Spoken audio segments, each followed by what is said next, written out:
Good evening and welcome to the Distinguished Speaker Series brought to you by Executive Education, Dayanand Sagar University, Bangalore. In the midst of the global pandemic that we are in, the foremost question in everybody's mind is, are our careers safe and what are the possible opportunities in terms of jobs that we have?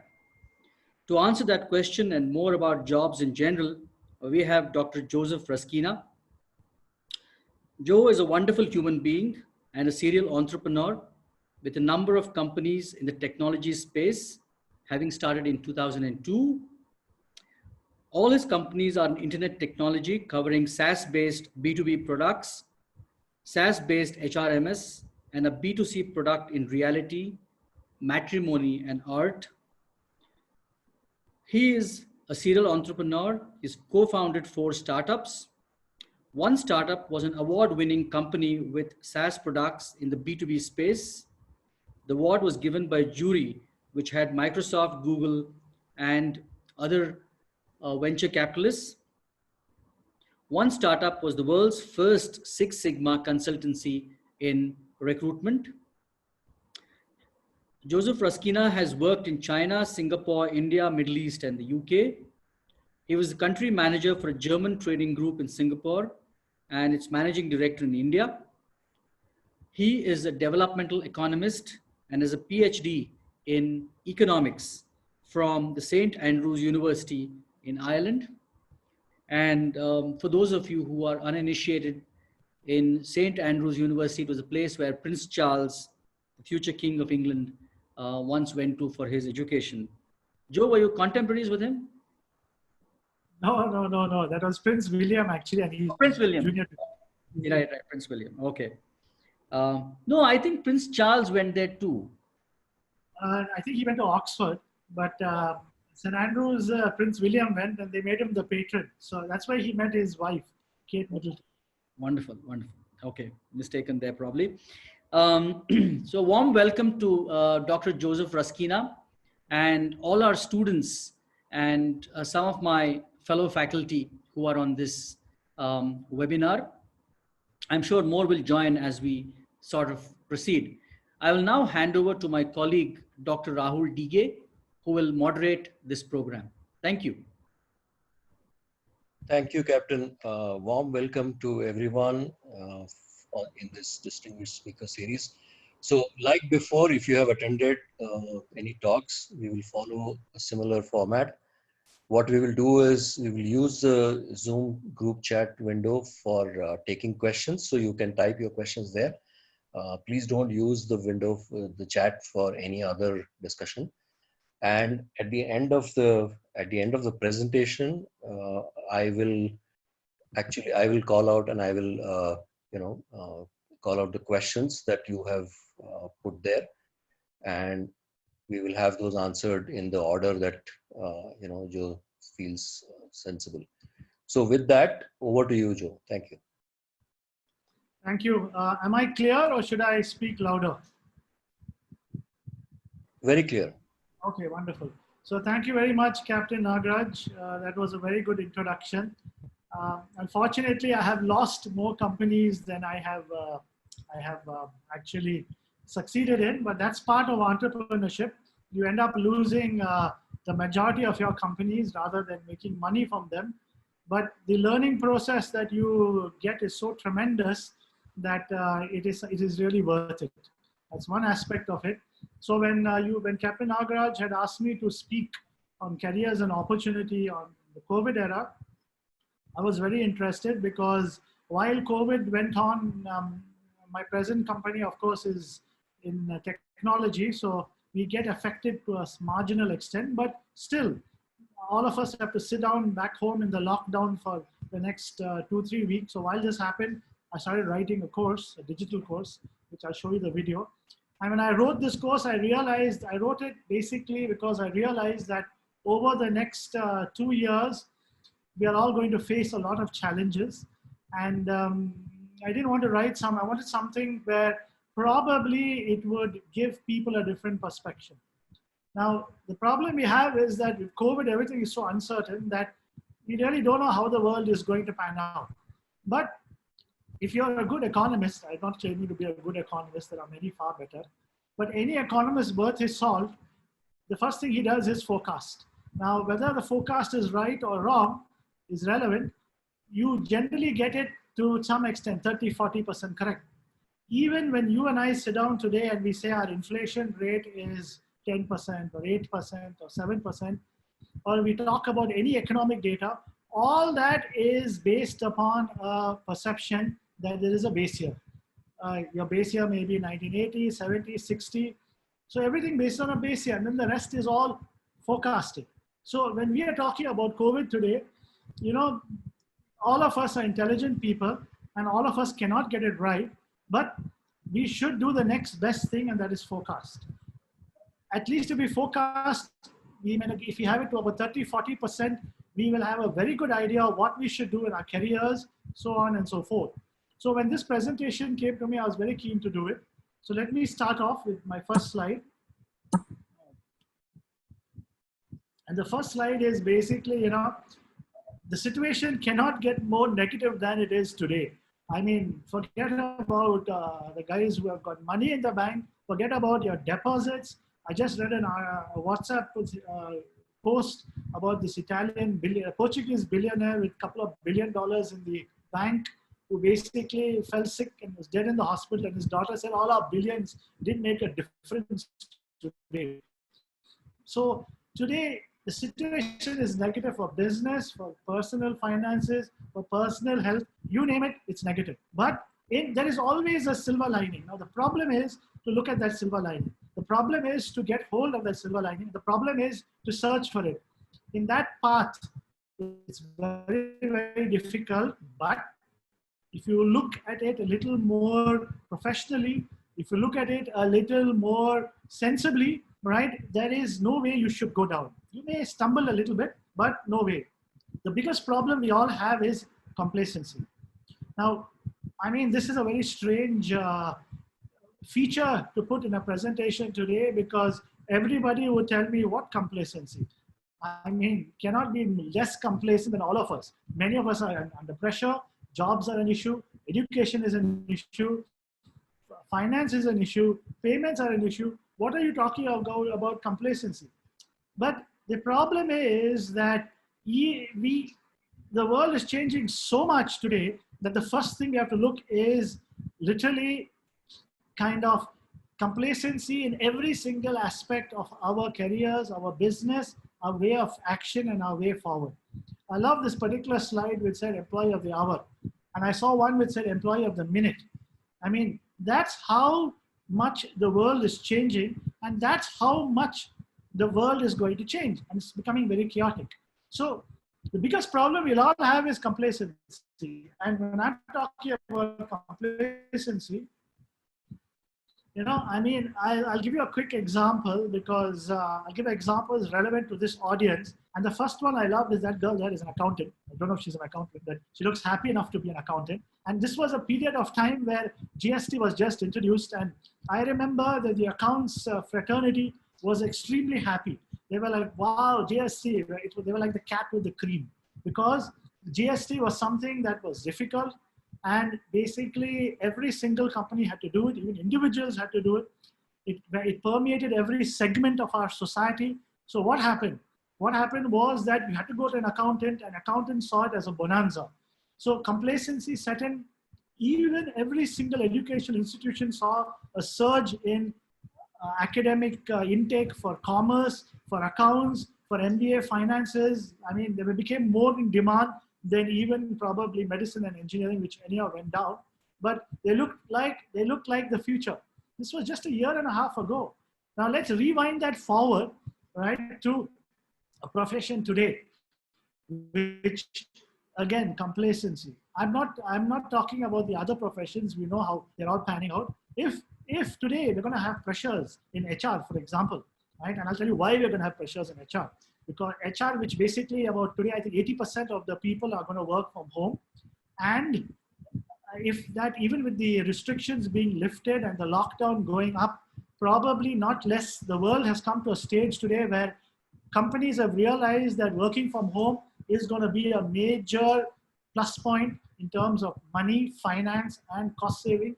So they estimate that no less than 30 to 40% of workers will work from home even in the future. Even if we are going to get a coronavirus, you are still going to get people to work from home. So which means that when you work from home, HR is going to be a most sought after profession in sense of motivation, in terms of basically work from home features, so on and so forth. So complacency again. Another aspect which is applicable to all of this audience, including me to some extent, is academics. Now, you cannot, academics looks like an area which is looking more secure than any other profession today, because one thing is for sure, when times are difficult, you will look at the TV and you will learn. You look at the TV to pass away, or your social media or whatever, to pass away your spare time, and you will learn to kind of ensure your skill. But again, you see, the problem is that today there is danger. If there is danger in professions like this, which are highly secure, just imagine when we talk about careers and opportunity in the corona world, which means that you have to look at careers and opportunity in the corona world very, very carefully and make the right decisions. How, where, what. Let's start off with why career in the first place. Now, when you look at why career in the first place, I mean, people tell me that yes, career is important, but right now I'm already highly qualified. I've already gone in a particular direction. I mean, I have set my career goals. Yes, I know to be disrupted, but I'm in an area which will improve. To be honest with you, everything is a new normal today. There is nothing that is as it was before, and nothing that as it will be in the past. One is we don't know. So career has become very, very important. And if you look at opportunity, entrepreneurs and business, all of them are linked to career. Now, we all know that the world is linked.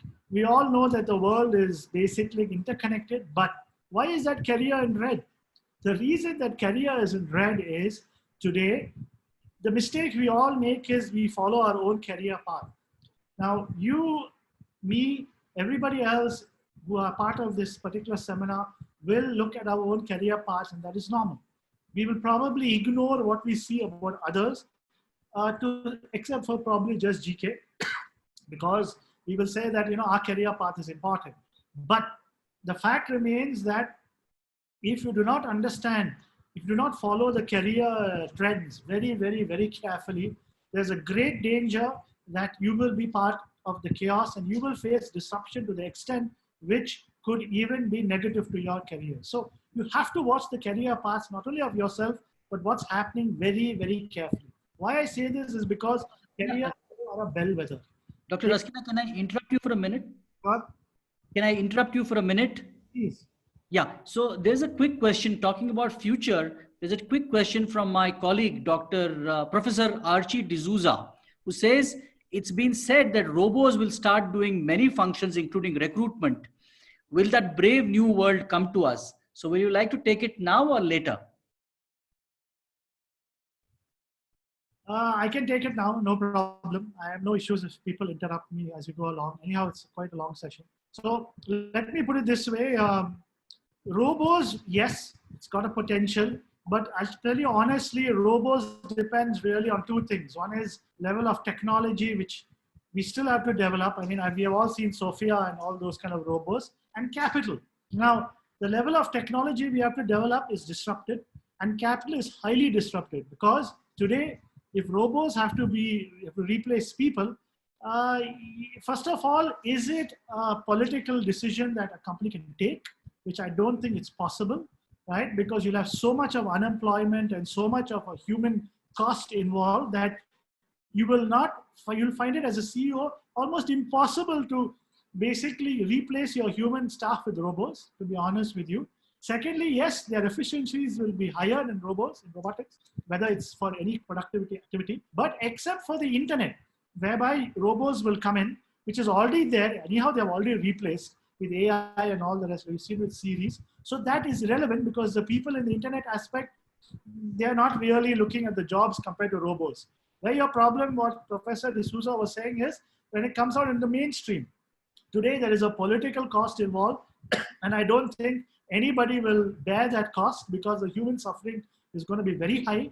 So no chance on that. Secondly, the capital cost is still going to be high for replacement, except for places where they're already deployed.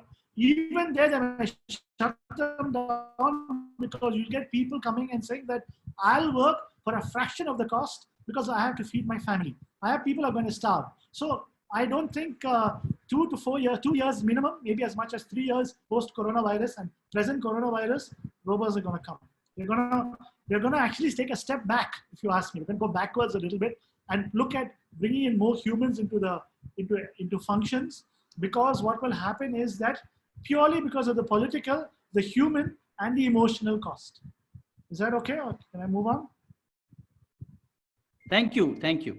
Sure. So basically, when I spoke about understanding careers as part of as a bellwether, it's actually more important than we realize, because careers are so important today that if you do not get it right, and unfortunately with COVID, there'll be a lot of churn on careers. How and where that churn will happen, I'll explain as we go along. Before that, I first play this video, which is about 12 minutes. And then after that, I will have about 7 or 8 slides which explain the economic aspects of it, including a certain slide which I made myself on economic implications. So, but first let's have a look at this video. Some of you have seen it, but most haven't. This is something that I had written basically with regard to career options. It's a little more simplistic than what I would like, but let's have a look at it first.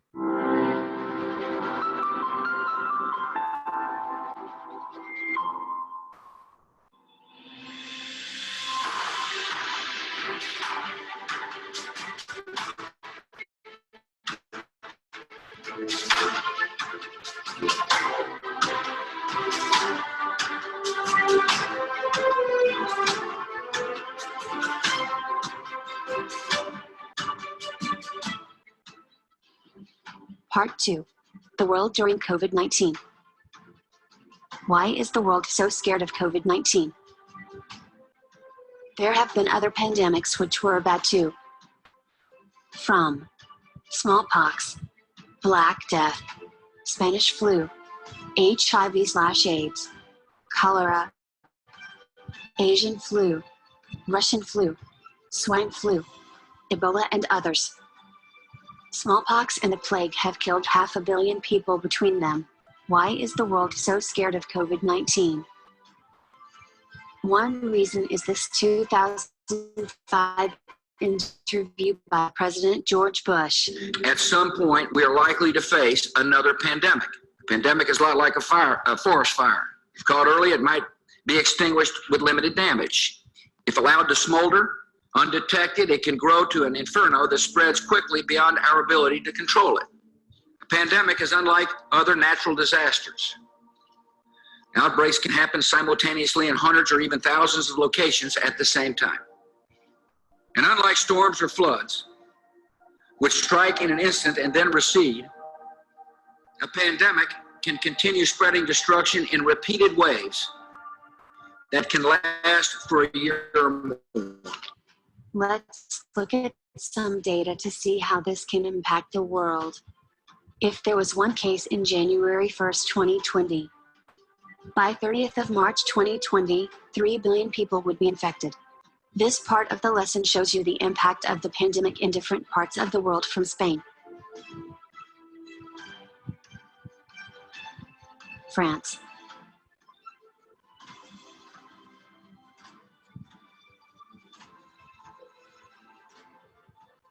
London,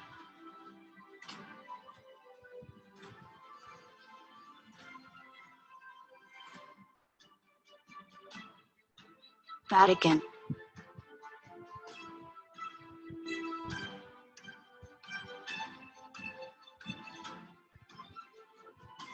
Italy,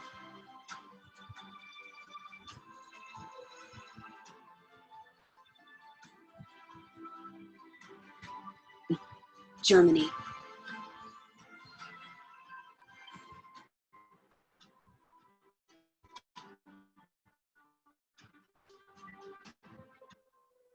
New York, and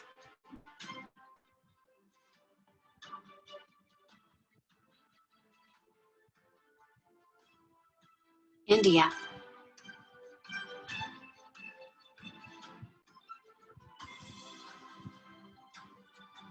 Now, we will look at the implications in the world during COVID through the connected and disconnected world. The connected world during COVID-19. The internet. In the connected world during COVID-19. The internet has been a major lifesaver during the COVID crisis. Although the lockdowns have been total worldwide, the fact that people can still work, email, and do other related activities, play games, shop, and browse the net,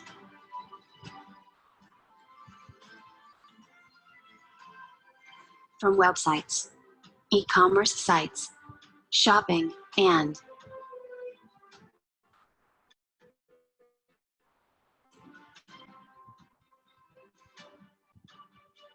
have business meetings and con calls. The internet, as data shows, has made a difference. An increase of 1.5 times in usage. This is an increase of 50% worldwide in a period of just 3 months, January 2020 to March 2020. And also, interestingly, during this period, VoIP and video for meetings have skyrocketed by 212%, which is an indicator of how much the world is using the internet. The connected world continues. With GPS and facial recognition, GPS has changed from the uses it had under Uber and Ola. GPS and the mobile is now being used to track COVID-19 patients, as well as seeing if they are maintaining social distancing.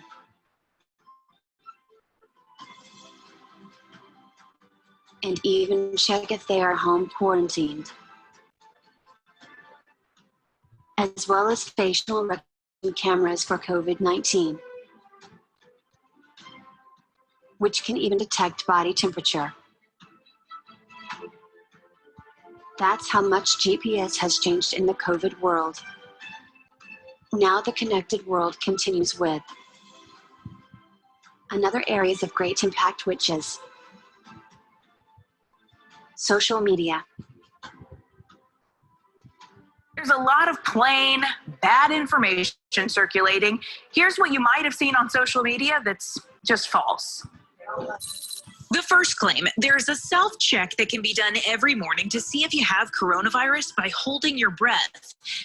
This is false.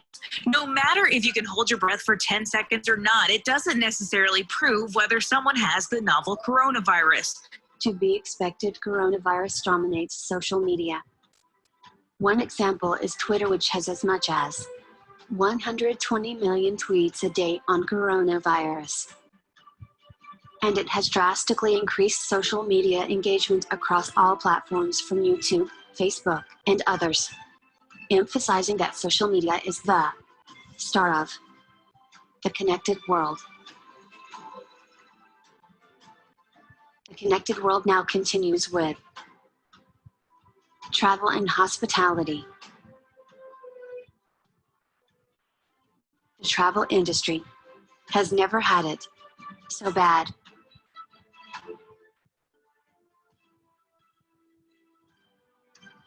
COVID-19 has almost wiped out the travel industry. The hotel industry is down by 80% worldwide, which is shocking. Although there are more sectors we have covered, the industry is heavily affected in the connected world. Now we look at industries affected in the disconnected world. We first look at education. Education is changing. Schools and colleges are mostly shut.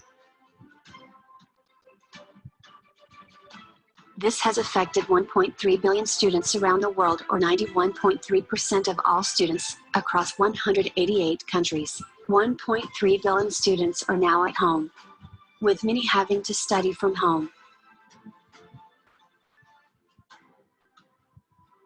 Education has become part of the connected world.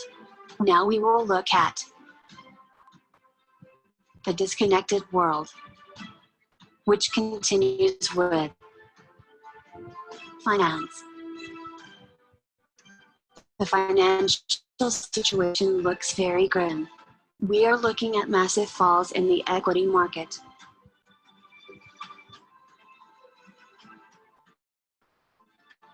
And a huge increase in debt in the next few months.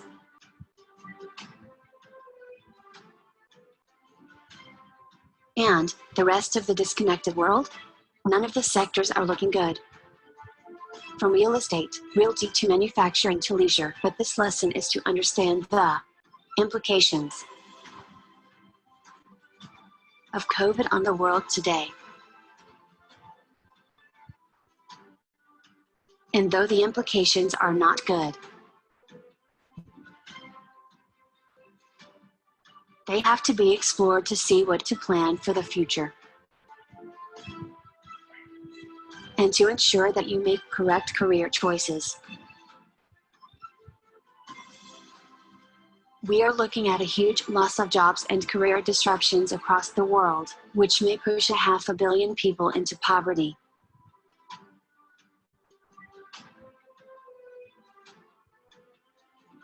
Negative electricity consumption is also very bad news, as it means that manufacturing is in trouble, maybe even collapsing.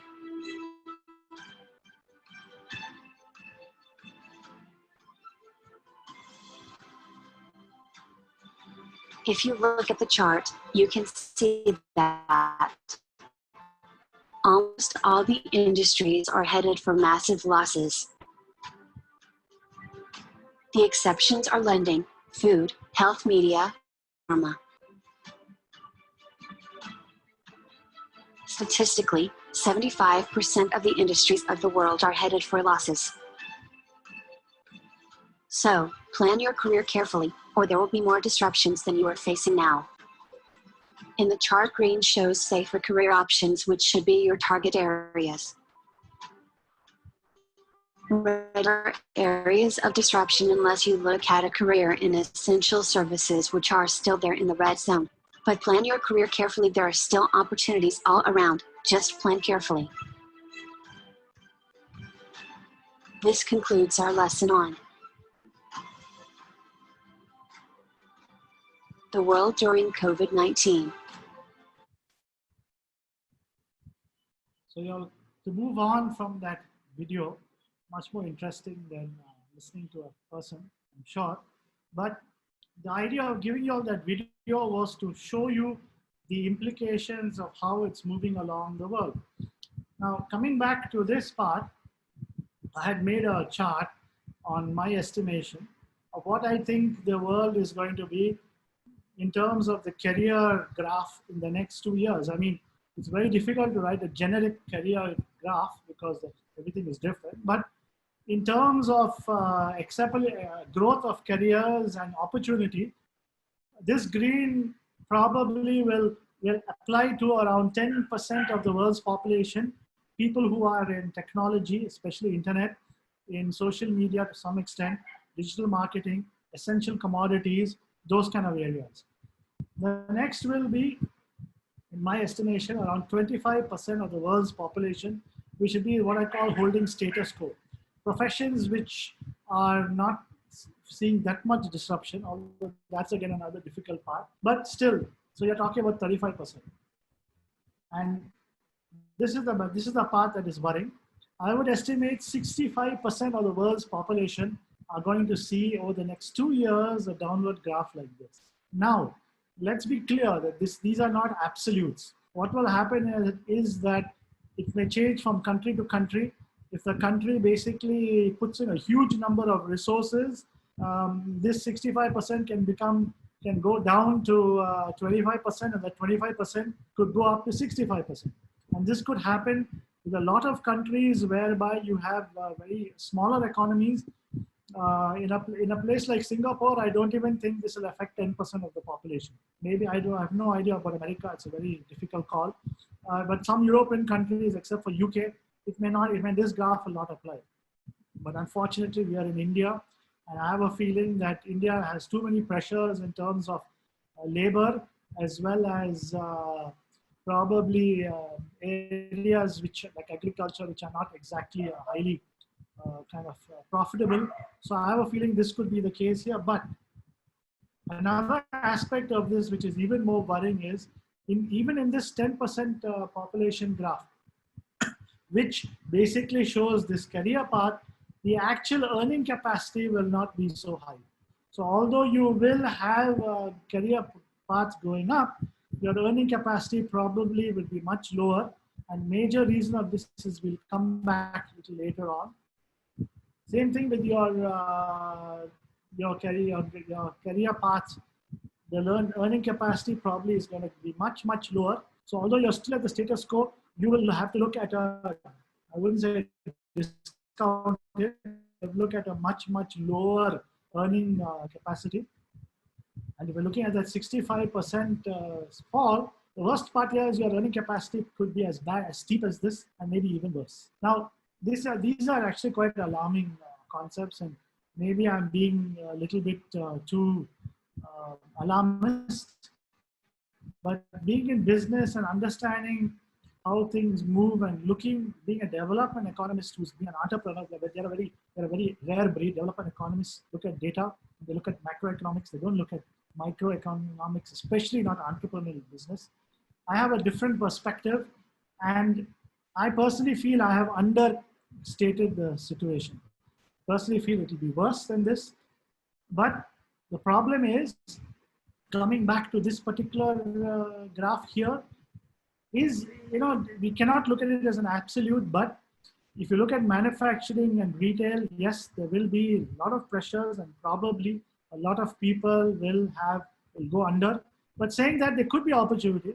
We can't all go into agriculture and education and construction, obviously, but we'll probably have to look at a lot of reskilling and a lot of kind of changes in our attitude to where we're looking at employment. We're looking at finance, you look at different industries. You look at marketing, you look at different industries. And if you make the right call, your level of disruption will be much less.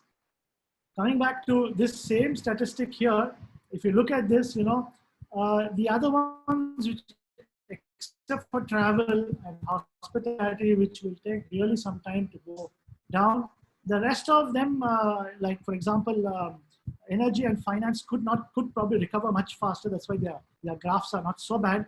So you could make a difference in any of these sectors, but it makes more sense to look at finance, food, healthcare, media, pharma, those areas, education, if you can.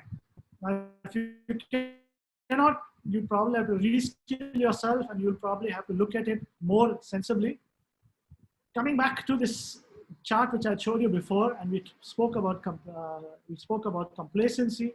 The reason I said complacency could be an issue here is that although your profession could be in demand, the biggest problem everybody is going to face in the next 12 months is purchasing power. Now, even though I may be earning quite a bit of industry, like the green graph we had seen, the problem we're going to face is purchasing power of people will come under tremendous pressure, because what will happen is that we have no idea how inflation and the rest will pan out. According to my estimation, it could pan out quite negatively in many areas, because governments do not have the resources to handle large population problems. This has never happened before in the last 300 years. So the problem we come back to is, what are my options? So I've laid the general picture before you. Now the question comes on, what options does a person have apart from those industries? The first thing you've got to understand that is going to become a very, very cutthroat world. So you have to kind of change your, nobody's saying you have to become cutthroat, but you have to change your attitude and understand that the world is going to become dog eat dog. And if somebody, you cannot relax for the next 2 to 3 years.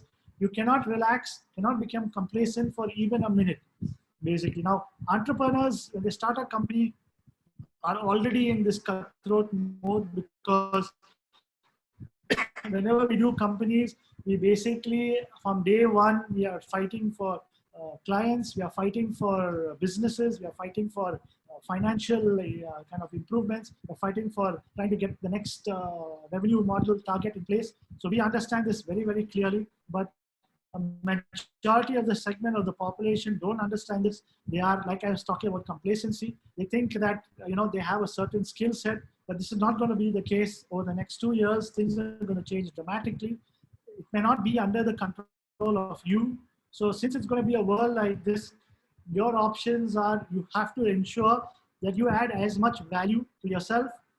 Previously, I shown you the segments where you can probably look at a career option, but here it's a different ball game. Here you may have, yes, I'll go into education. Yes, I may go into retail, into healthcare.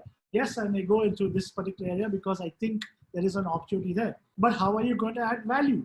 So you may already have some value, but again, let me come back to complacency. In the next 2 to 3 years, there's be so much of disruption, and in my estimation, so much of problems around that you have to be very, very careful and ensure you keep adding value on a regular basis. And I'm not talking about just training. I'm talking also about doing a lot more kind of product activities which will be out of your comfort level, because today the businesses will absorb people who give them the most value. And in pressure situations like this, for all of y'all, you're all educated, all highly intelligent, and you already have advantages of being skilled. You have to keep adding value to ensure that you stay ahead of the pack. So adding value is going to be very, very important. This is something which I cannot emphasize enough. You have to probably keep doing this 24/7. I know it sounds like, we're all humans after all, but coming back to Professor D'Souza's question of the robots would add value by basically working 24/7. They never switch off. Now, we cannot do it, but we have to keep adding stuff as much as possible. You have no choice on this. This should be your mantra for the next 2 years. Most importantly, if you look at this graph here, we spoke about development requests. It's back to things are not as bad as we think. There is still a lot of requests in terms of sales, customer, and that surprised me initially. But then when I thought about it, it was not so surprising, because today with companies coming under pressure, they will realize that I need to push my marketing, right? I need to push my sales, even though I know that sales and marketing are not going to probably give me the returns I got even 3 months ago. So there will still be areas like this which are highly in demand. I was very surprised about R&D, but thinking about it, it makes sense. So here, R&D as well will be an issue. So coming back to the final slide of this presentation, basically this particular thing, I realized it said very clearly that your present formal education will just not be sufficient in the next 2 years. You need to train yourself and be able to adapt to evolving technologies regularly. Now, it says here companies need to encourage, but I have a disagreement with this part of the statement, because companies will not need to encourage. They won't care. They'll be under financial pressure and human pressure themselves. They won't give a damn. And when for one position you'll get 100 people, if you ask me to go up to 300, 400, or even 1,000 coming forward. So the onus will be on you as an individual to ensure that you keep adding value, you keep training yourself, you keep learning new skills, and you keep doing more. So that's the solution I would emphasize to everybody. Thank you very much.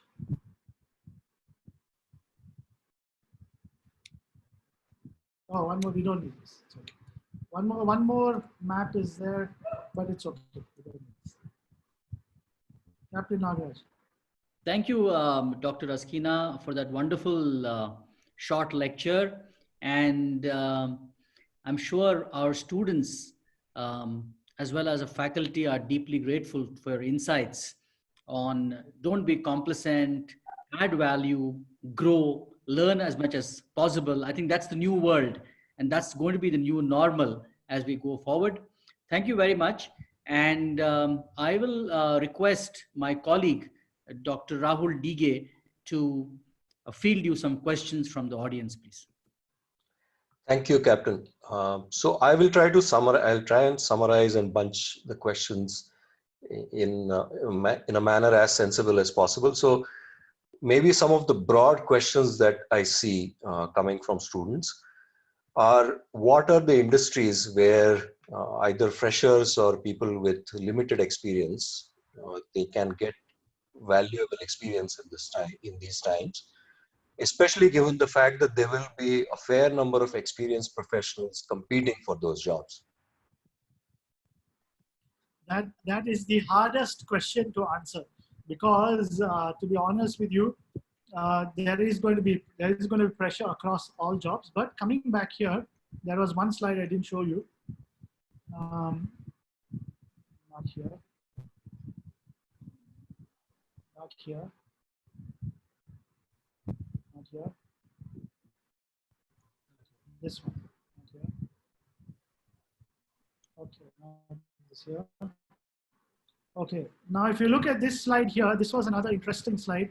And this basically shows you levels of exposure. If you see green, these are areas where probably you have the least exposure. Now, the places where you have the least exposure is where you'll have the most growth. So as a fresher, you basically have to really kind of put your foot down and as much as possible and look at these kind of areas where the lowest growth, the lowest exposure, because they are the only ones that will grow.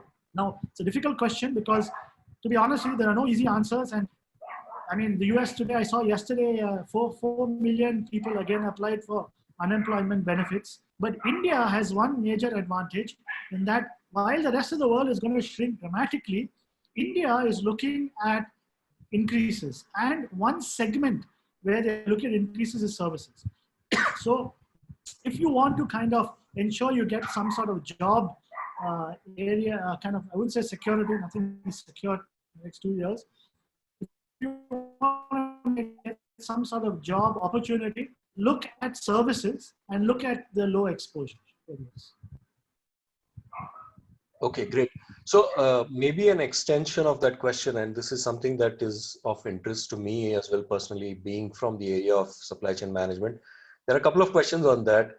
Is the area or the domain for employment in supply chain management, logistics, currently it seems to certainly hold a lot of promise in terms of delivery of goods at home, etc. Is this, in your opinion, will this sustain? Will this become a sort of the new normal that you have things actually shipped from various locations and there are problems such as, how long you should hold certain goods, because you no longer also know long-term patterns of buying, right? So given that, I mean, is this an area for people to look for promising careers in? To be honest with you, I don't think you have a choice. Now, there's no question that the supply chain logistics is going to be disrupted. Everything is disrupted. But unfortunately, with supply chain and logistics, it will be disrupted a little more because you have to have movement of goods from one place to another. Now, in the absence very clearly of a COVID vaccine, there's no question that a COVID cure, we see a lot of fake news saying that the vaccine is started, but the reality is that the vaccine will take 12 to 18 months because no company is going to launch a vaccine in the market and get sued for billions of dollars if a couple of people die because of kidney failure here, there. So they will need 1 million people to test, and they will not do it unless, so it will take 12 to 18 months minimum. Because even if they do some magic and they get out in 12 months, they need 5-6 months for mass production. So logistics in that period will become local, in the sense that, everywhere will start pushing for green zones where people are not infected until they get infected. So when you're in a green zone, your logistics in that green zone will become probably very, very fluid. You can move around easily. But the moment I have to move from one green zone to another, like say from Bangalore to Mysore, there's no way that will happen except for very essential commodities and goods. And that has always been a very small part of the logistics industry. The major part has been, consumption, so many other things. So logistics will be disrupted, but saying that, it still has much a greater role to play than probably many other industries. So I would still look at it as a very strong kind of area of kind of engagement. But please remember that if you are in that logistics, things will improve down the line. And if you're able to get in the logistics area, even if it's locally and you have to compromise on money and position and some skills, you will still, when things improve and they start getting cured, as the logistic business starts going back to normal, you will also get a much greater role.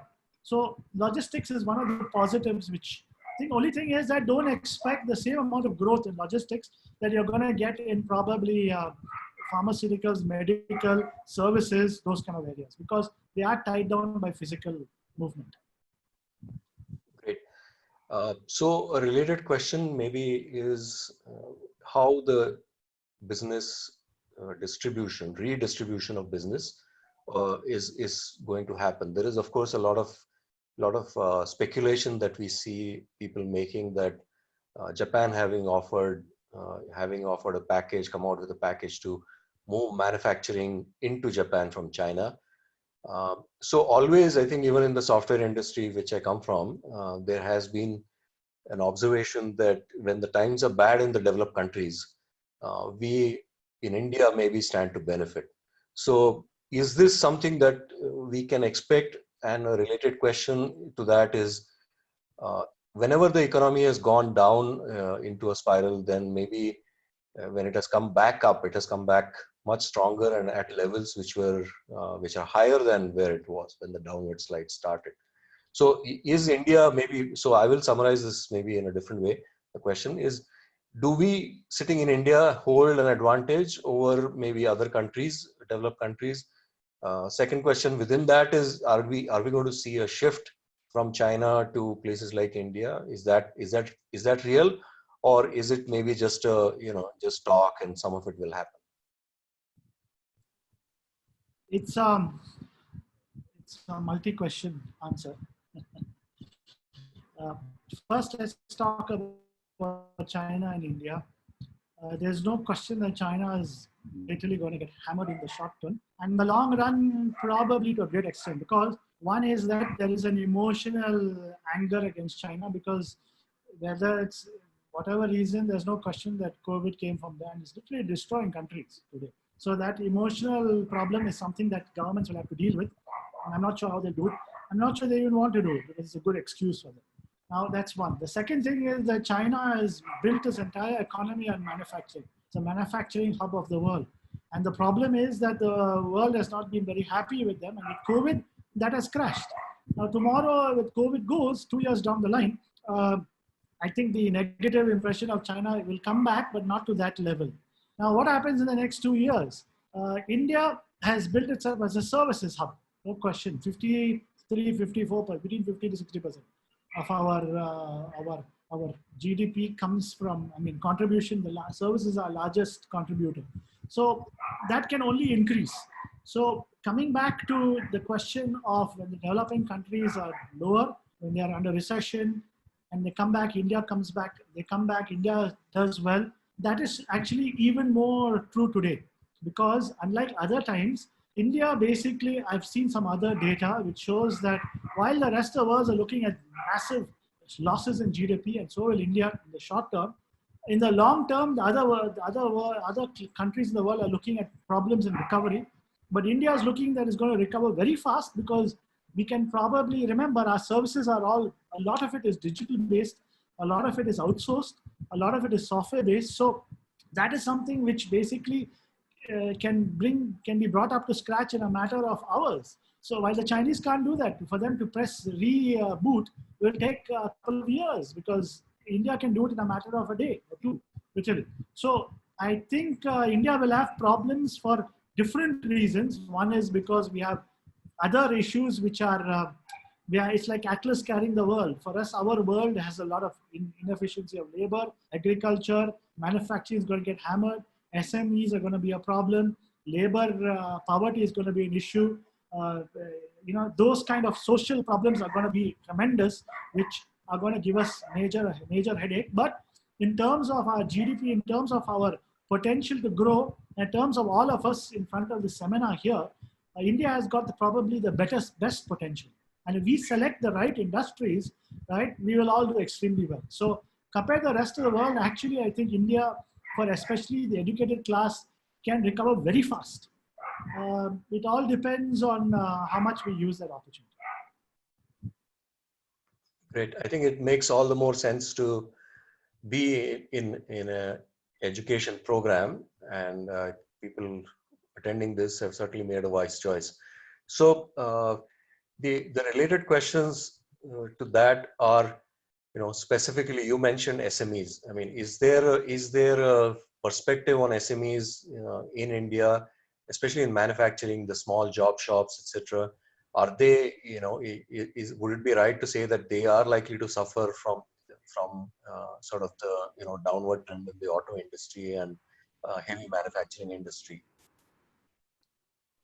It really depends on which segment they are. If they're in the manufacturing industry in regards to auto and all the rest, I think they'll be wiped out, literally. Unless the government offers them some SOPs, which I can't see happening because the government has no money. The Indian government never had money to kind of look after industries because we have too much of a social burden in terms of agriculture and bureaucrats and God knows what else. So basically, they don't have the funds. They don't have the wherewithal to look after these areas. Then you also have to remember, apart from manufacturing, there are other segments which are screaming blue murder, saying, look after us, we are dying. Stuff like restaurants, stuff like retail, stuff like, kind of apparel, of course, travel and hospitality. So there is so much of claim on the government that nothing can be done. So they have to leave it to market forces, and market forces are nasty. Market forces are brutal. So my estimation is that, very unfortunately, we are going to lose a huge chunk of these industries. The problem is whether we can restart them. That's the part that nobody knows, and that's the part that's a worry. Okay. Very interesting question, and related to the earlier questions on supply chain just came up, is are we going to see sort of decentralized supply demand and decentralized value chains? Is the way of mode of operation of going global, which was very much in vogue and which was picking up to tremendous levels, is that going to now completely change and say that you produce locally, you consume locally?